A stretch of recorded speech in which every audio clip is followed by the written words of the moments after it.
I knew something was off the second I saw Marlene Kingsley's bleach blonde bob bobbing across the sidewalk like a rooster on a mission. She was wearing her usual pastel tracksuit, clipboard in hand, and that fake smile she reserved for when she was about to ruin someone's day. I was standing in my driveway, sipping coffee and minding my own business when she marched up like she owned the place. "Yorick," she said, her tone syrupy and sharp all at once, "we need to inspect your backyard today. HOA protocol. It's part of the new initiative." "You should have gotten the notice." I didn't flinch. "I got it. I also read the bylaws. Backyard inspections require at least 72 hours written notice and a valid reason, neither of which you've provided." Her smile twitched. "Well, we noticed some overgrowth peeking above your fence. Could be a violation." I didn't bother hiding my annoyance. Could also be a rose bush, still not a reason to demand access. Marlene huffed and scribbled something on her clipboard. "Refusal to cooperate noted." "Knock yourself out," I said, walking back toward my garage. "Fence stays closed." That should have been the end of it. But of course, power-hungry Karens like Marlene don't take no like normal people. I thought she'd at least pretend to play by the rules. I underestimated just how far she'd go. Around noon, I was inside fixing a loose cabinet hinge when I heard a thud from the backyard. Then came a high-pitched yelp. I rushed out the back door and stopped dead in my tracks. Marlene Kingsley was dangling halfway over my 6-foot wooden fence, one leg flailing, the other tangled in branches. Her pastel tracksuit was no match for the massive thorny rose bush she'd apparently landed in. She looked like a cat caught in barbed wire. "Sweet hell," I muttered, walking closer. "Marlene, what are you doing?" I slipped. She shrieked, trying to wriggle free. "I was checking for violations. You climbed my fence. It's within HOA rights if there's suspected non-compliance." "No, it's trespassing," I said, grabbing my phone. "And you're lucky you didn't break your neck," she froze. "You wouldn't dare call the police. You climbed over my locked fence and landed in my roses. You think that's legal?" she blustered, red-faced and squirming deeper into the thorns. "I'm on official HOA business." I took a few pictures, her hanging there like a garden gnome gone rogue, clipboard stuck in a branch, and dialed the non-emergency line. "Hope you're comfortable," I said, "because you're going to be explaining this to a cop." Her face went pale. Officer Delgado arrived 20 minutes later, sunglasses perched on his nose, notebook in hand, and a look that said he'd already had enough nonsense for one afternoon.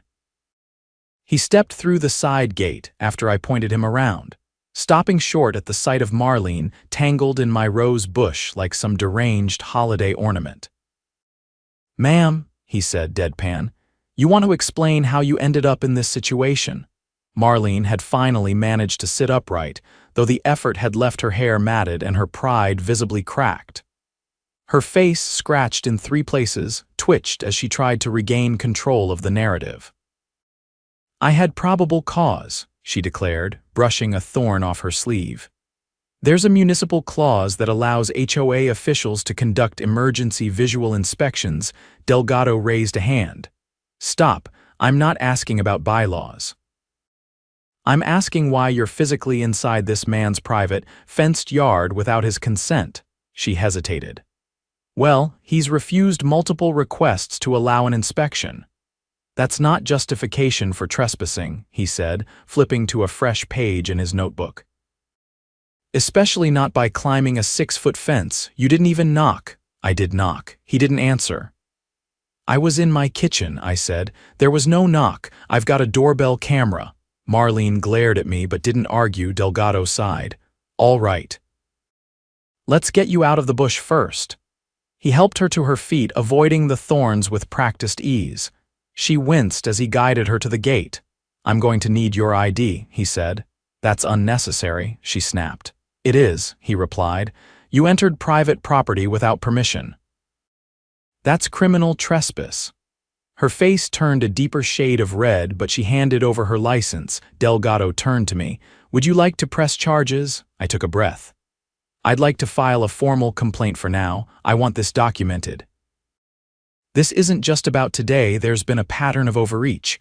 If she tries to retaliate, I want this incident on record, he nodded.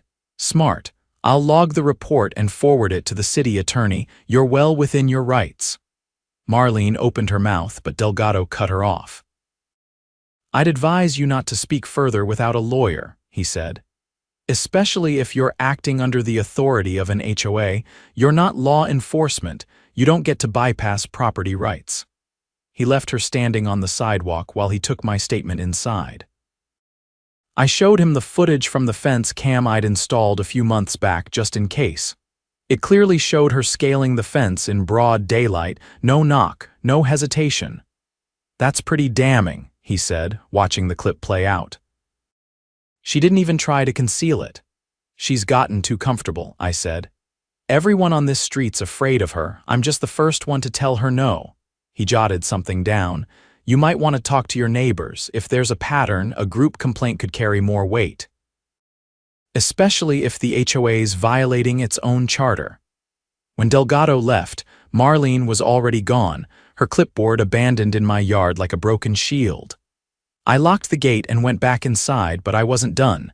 That evening, I printed copies of the footage and started knocking on doors. First stop, the Ramirez family 2 houses down. They'd been fined last month over a swing set the HOA claimed was aesthetic pollution. Yorick, Mrs. Ramirez answered, her toddler clinging to her leg. Everything okay, I held up the USB drive. You'll want to see this. They invited me in. I showed them the footage and explained what had happened. She did what? Mr. Ramirez asked, leaning forward. She actually climbed your fence, landed in my roses, I said. Police report's been filed, but I think it's bigger than this. I think she's been abusing her position for a while. They exchanged a look. She fined us twice last month, Mrs. Ramirez said. We appealed, but the board sided with her, said our appeal was poorly formatted. She's the board president, I said. She's the one who decides if the format's acceptable. We sat in their kitchen for another hour, listing grievances, pulling up email threads, and comparing HOA notices. By the time I left, we had a plan and 6 more households ready to talk. The next morning, I called my cousin Lena. She's a real estate attorney who once took down a rogue HOA in San Diego. I explained everything, and she didn't hesitate. Get me their charter, she said. Their meeting minutes, election records, and the covenants. I'll tell you if they've overstepped. I spent the next 2 days gathering paperwork. Turns out the HOA hadn't held a legitimate board election in over 3 years. The same 3 individuals, Marlene, her sister-in-law, and a guy named Brent who lived rent-free in Marlene's guest house, had won the last 3 cycles with no posted ballots and no open nominations. Lena confirmed what I suspected. This isn't just overreach, she said. It's procedural fraud. If you and the neighbors call a special meeting under the rules in the CC and Articus, you can vote them out and elect a new board. If that fails, you can petition the city's Housing Oversight Committee. We made flyers. We scheduled a block meeting. We went door to door, explaining the situation. Some people were hesitant at first, but once I played the video of Marlene dangling in my backyard for a few of them, the tone changed. She climbed.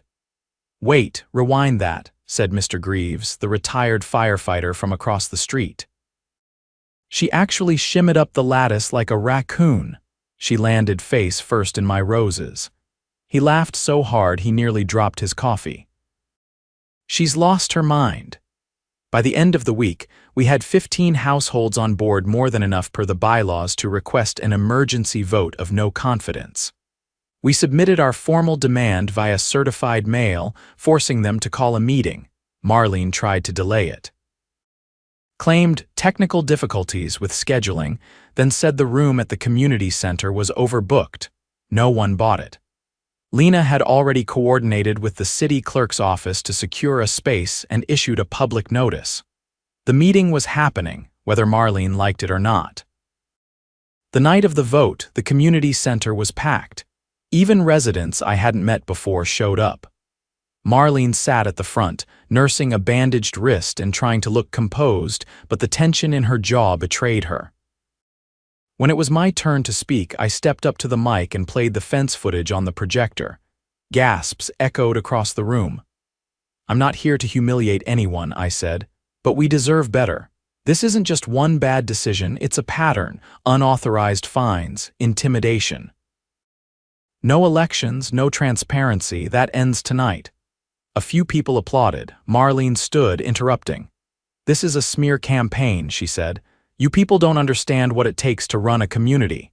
"I've sacrificed, you've controlled," said Mrs. Ramirez, rising from her seat. "There's a difference." We held the vote. Paper ballots counted publicly. 31 in favor of immediate removal and re-election. Only 3 opposed. Marlene didn't even stay to see the results. She stormed out before the final tally. Afterward, Lena helped us nominate a temporary board and file the paperwork with the county. We formed a transparency committee, opened the books, and discovered over $5,000 in misallocated beautification fund expenses, all tied to Marlene's address. The city investigated. Subpoenas were filed. Turns out she'd been reimbursing herself for landscaping assessments that were never performed. When the dust settled, Marlene was facing civil penalties and a potential fraud charge. Brent moved out within a week. The HOA charter was amended to require third-party election oversight moving forward. As for me, I planted new roses, taller ones, with extra thorns. The week after the vote, everything went quiet, too quiet. Marlene vanished from the neighborhood like a raccoon after a porch light flicks on. Her house sat dark most evenings, blinds drawn tight, no porch lights, no movement. Even the plastic flamingos she used to line her walkway had disappeared. But something about the silence didn't sit right with me. I'd seen her type before, the kind who didn't know how to lose. And sure enough, trouble returned on a Tuesday, just after dusk. I was walking my dog, Hank, around the corner near the model homes when I noticed the landscaping truck. The logo on the side was familiar. It was the same company Marlene once bragged about hiring for her personal beautification projects. The only issue was, they weren't trimming trees or mowing lawns. They were unloading pavers and rolls of sod right into the common area greenbelt. I led Hank closer, pretending to check my phone. "You guys working late?" I asked one of the crewmen. He glanced up, wiping sweat off his brow. "Yeah, Kingsley rushed the order, said we had to get it all installed by morning." "Kingsley?" I asked. "She's not on the board anymore." He looked confused. "She signed the work order last week, said it was for approved HOA upgrades, prepaid everything, we just follow the paperwork." I didn't argue. I snapped a photo of the truck's inventory and walked away. Something was off. There hadn't been any bids, no budget approvals, no mention of landscaping changes at the last meeting. And Marlene wasn't authorized to spend a dime. The next morning, I met with Lena and the new treasurer, a retired accountant named Fran. We dug into the HOA's vendor receipts and found the invoice sitting in the system flagged as routine grounds enhancement. It had been submitted 2 days before the vote and paid in full from the General Reserve Fund. "She slipped this in before the meeting," Fran said, adjusting her glasses. "And the payment cleared the day after she was voted out." "She backdated the authorization," Lena said. "Classic maneuver, but if she signed it after she was removed, it's fraud." It got worse. That afternoon, I received a call from a man named Ruben Patel, a software engineer who lived in the townhouse cluster by the East Gate. He'd been going through old email records and cross-referencing them against HOA disbursements. What he found made the landscaping stunt look like amateur hour.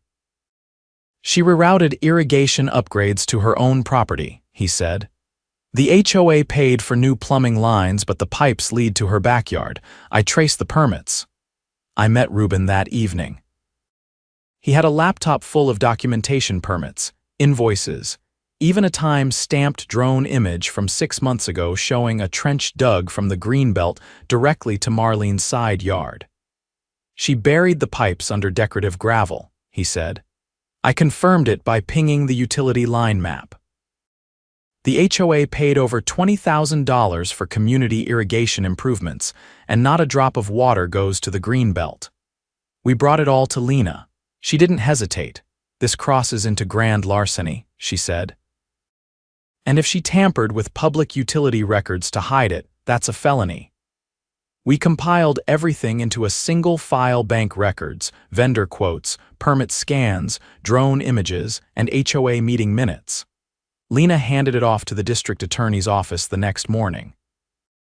By Friday, the sheriff's department issued a subpoena. They showed up at Marlene's door with a warrant and 2 unmarked sedans. I watched from my kitchen window as they searched her house, retrieved 2 laptops, and hauled out a locked filing cabinet. She stood on the porch in a wrinkled cardigan, arms crossed, lips pressed so tight they looked bloodless. The neighborhood buzzed with whispers. She skimmed HOA funds. I heard she had a secret irrigation line. No wonder her lawn was always green during the water restrictions. But the real shock came the following week when the city released preliminary findings. Turns out Marlene had been funneling HOA money into her personal property for over 3 years. In addition to the irrigation job, she'd charged the HOA for pest control visits that never occurred, holiday lighting installations that only decorated her house, and even a power washing service that exclusively cleaned her driveway. The total theft exceeded $85,000. People were furious, not just because of the money, but because of how long she'd gotten away with it, and how she'd used the HOA as a shield, issuing fines and threats to anyone who questioned her decisions. "I almost moved because of her," said Mr. Greaves at the next community meeting. "She wrote me up for a cracked bird bath. Meanwhile, she was embezzling tens of thousands. The city froze the HOA's operating account pending a full audit. Lena helped set up a temporary emergency fund using voluntary contributions to keep basic services running: trash pickup, street lighting, and the pool maintenance contract. Marlene was arrested 2 weeks later on charges of felony fraud, misappropriation of funds, and willful falsification of records. The court denied her bail after the prosecution argued she had attempted to alter HOA databases after her removal. Apparently, she'd logged in from her home IP address and tried to delete several old meeting records only to trigger a backup protocol that recorded everything. When the trial date was announced, residents lined up to give statements. Fran submitted a detailed financial timeline. Ruben provided drone footage and permit discrepancies. I gave a full report of the landscaping truck incident, including the rushed midnight installation. Marlene's defense tried to argue that she had acted in good faith, claiming the board had previously authorized her to use discretion on beautification matters. But when asked to produce written approval, she had nothing. Lena, who was now recognized as the HOA's legal liaison, presented a copy of the charter which clearly required majority approval for any expense exceeding $500. The trial lasted 4 days. The jury deliberated for less than 2 hours, guilty on all counts. The judge sentenced her to 5 years in state prison, with restitution to be paid in full. Her house was seized as part of the settlement.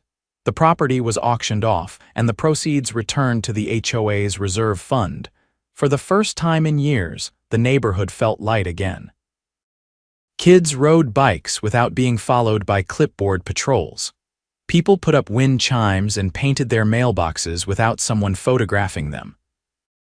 The board opened a public suggestion forum, and Fran implemented a transparent budgeting system. Every dollar accounted for. Every meeting recorded and posted online. One evening, Ruben and I stood near the Greenbelt, watching as a new contractor installed real irrigation lines, ones that actually watered the community lawn. "I still can't believe she tried to retrofit her own home with HOA money," he said. "She climbed over my fence to look for a rose bush violation," I replied. "How did we not see it sooner?" "Because we trusted her title," he said, "not her character." We watched the sprinklers switch on, misting the grass in wide arcs, no secret pipes, no special treatment. Just water where it belonged, and a neighborhood finally breathing again.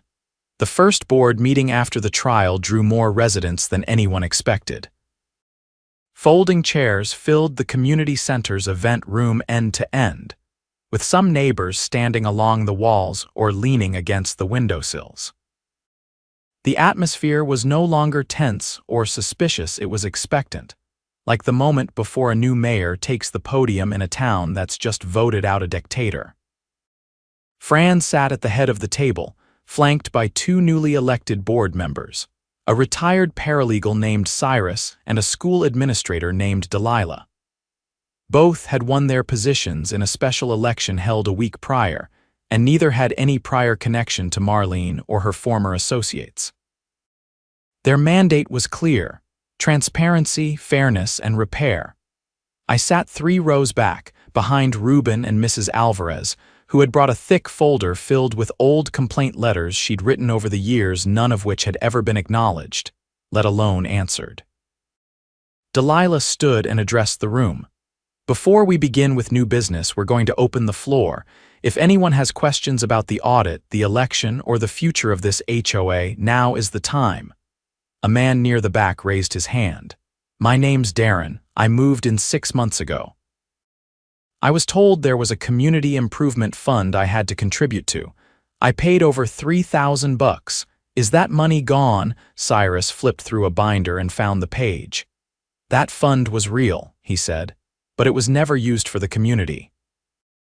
It went directly into a private account tied to a shell landscaping vendor." A hush fell over the room. Delilah nodded. "We've frozen the remaining assets and submitted a restitution claim through the court. The good news is the house sale covered most of the losses. Everyone who paid into that fund should receive a refund within 60 days. Mrs. Alvarez tapped Ruben's shoulder. "They actually listened to the judge," she whispered, stunned. He whispered back without turning, "because they're not criminals." Fran cleared her throat. "We're also implementing a vendor hiring policy requiring 3 competitive bids, which will be reviewed by a rotating oversight committee made up of volunteers from the community." More hands went up. No one was angry now, just curious, cautious, and ready to be part of something better. By the time the meeting adjourned, 12 people had signed up for the oversight committee, including Darren, Mrs. Alvarez, and a teenager named Maya whose family had faced a bogus noise complaint under the old regime. After the meeting, Delilah caught up with me in the parking lot while I was putting Hank in the backseat. "I just wanted to say thanks," she said. "You didn't have to push this as far as you did. Most people would have let it go after the vote." "I don't like leaving rot under the floorboards," I said, closing the trunk. "If we hadn't dug deeper, she would have walked away with more than a slap on the wrist." Delilah nodded. "The city's housing oversight rep called me this morning. They're using this case as a model for HOA reform proposals statewide." I paused. Statewide? Apparently, this wasn't an isolated case. There are other neighborhoods where the board's been weaponized. This one just happened to have a paper trail and someone who put up a fence. I didn't say anything for a moment. A breeze kicked up, blowing dry leaves across the lot. I watched as Hank pressed his nose against the window, eyes following the motion. "Let me know if they want more documentation," I said. "I still have the original footage backed up on 3 drives." Delilah smiled slightly. "I think you've done your part." The next morning, I walked the Greenbelt Trail with Hank. The new irrigation system had already transformed the place. The grass, once dry and patchy, now held a soft green sheen. The newly planted trees paid for with funds from the recovered surplus had tiny wooden tags next to them listing their species and care instructions. A group of kids rode scooters along the path, laughing as they raced past the community bulletin board, which now displayed open meeting dates, maintenance schedules, and a list of current board members with contact info. Ruben joined me halfway through the loop, holding a printout in his hand.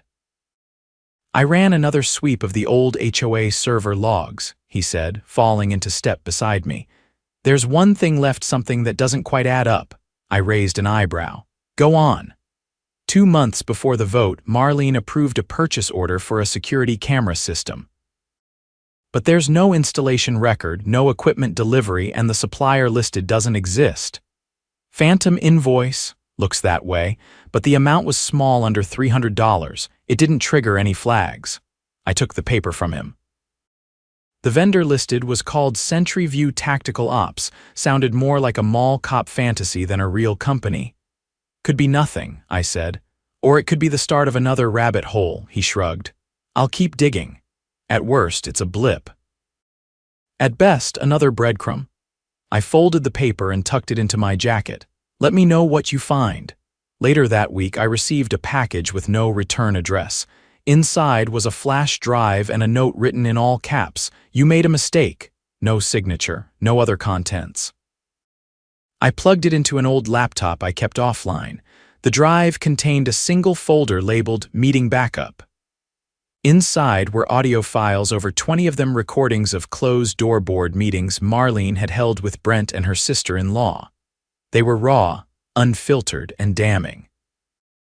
In one, Brent joked about faking a pest infestation to justify charging a unit for extermination. In another, Marlene discussed burying a complaint about her illegal extension by shredding the letter and marking it unread in the database.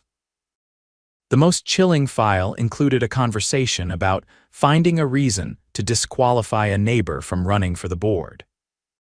They discussed combing through her social media for anything that could be twisted into a violation of the HOA's morality clause. I copied the files and sent them to Lena, Fran, and the district attorney's office. 2 weeks later, Brent was arrested on charges of conspiracy to commit fraud and obstruction of justice. The sister-in-law fled the state but was picked up in Nevada after using a canceled HOA credit card at a hotel. The files also led to a deeper discovery. Marlene had once drafted a motion to install covert audio devices in the clubhouse under the pretense of monitoring vandalism. The motion was never submitted, but the intent combined with the audio files was enough to spark a wider investigation. The city launched a formal review of HOA surveillance practices across the county. New legislation followed, requiring all HOA meetings to be recorded and posted within 72 hours, with public access guaranteed. At the next board meeting, Delilah made the announcement. We've been asked to assist in drafting new state guidelines for HOA transparency, she said. Our neighborhood will be the pilot model. Applause broke out. I sat in the back, arms crossed, watching neighbors who had once been strangers work together like a real community. No more fines for lawn chairs. No more threats for wind chimes. No more climbing fences. Fran leaned over and whispered to me. You know, if you ever want to join the board, I'm good, I said, cutting her off with a grin. I like my roses better than bylaws. After the meeting, I walked home with Hank, the night breeze cool against my face. Porch lights glowed warmly along the street. The community felt alive again, not just functioning, but thriving. As I reached my gate, I looked at the rose bushes along the fence. Taller now, thicker, still thorny but blooming brighter than ever, I gave the fence a gentle pat and went inside.